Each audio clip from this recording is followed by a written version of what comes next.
اعوذ بالله من الشیطان الرجیم بسم الله الرحمن الرحیم.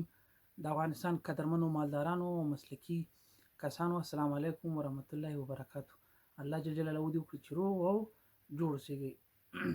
تاسو به خبر یاست چې د غواګانو د تغذیې په اړوند باندې د نرسي نوي تغیرات رامنځته شوي دي او په همدې اړه ما غوښتل چې تاسو ته په دغه فرمول کې چې کوم تغیرات راغلي دي دا تاسو ته وښیم. NRC په امریکا کې یو اداره ده چې هغه د غواګانو د تغذیې په اړه کوم معلومات چې په نړیواله سطح باندې خپریږي هغه راخلي راټولوي او بعد د 20 کالو د دویم ځل لپاره یا د څوم ځل لپاره د دوی په خپلو فرمولونو کې تغییر راوړي. غواګانې د خپل ضرورت یا د اړتیا لپاره انرژي ته ضرورت لري.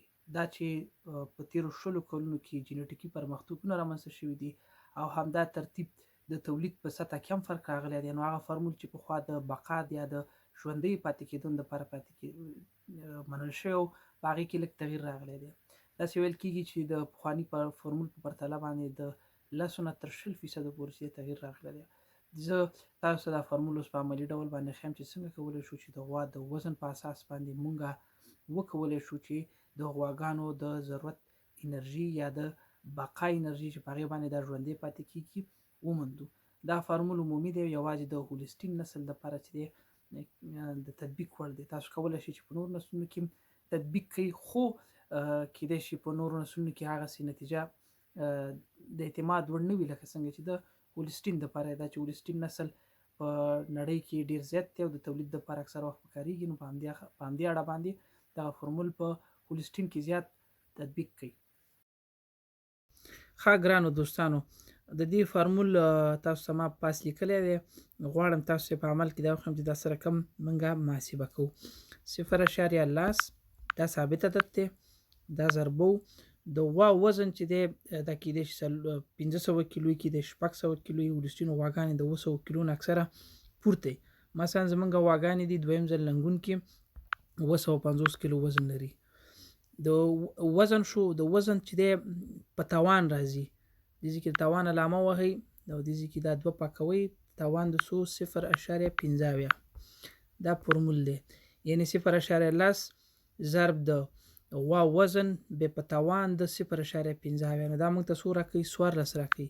یعنی دې مطلب دا دی چې دا غوا چې 900 کیلو وزن لري دا 14.33 میګا کالوري انرژي ته د 4 ساعتونو دپاره چې دی یوازې د مینټیننس یا د بقا دپاره ضرورت لري.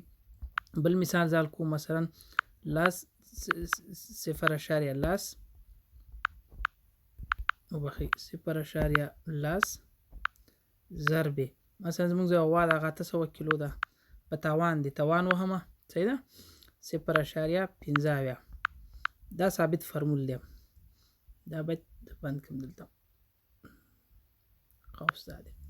نو څومره راځي؟ هغه 1400 دا 15 دی. په همدې ترتیب باندې که د غوا وزن چېرته کمیږي او مثلا دا موږ 600 کړو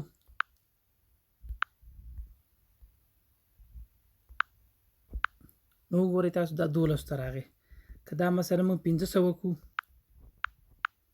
10 ته راغی.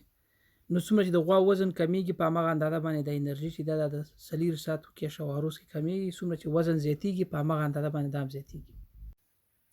د NRC دا فرمول چې دی د دې واحد نت انرژي پر لکټیشن دی یا د شیدو د تولید لپاره خالصه انرژي ده.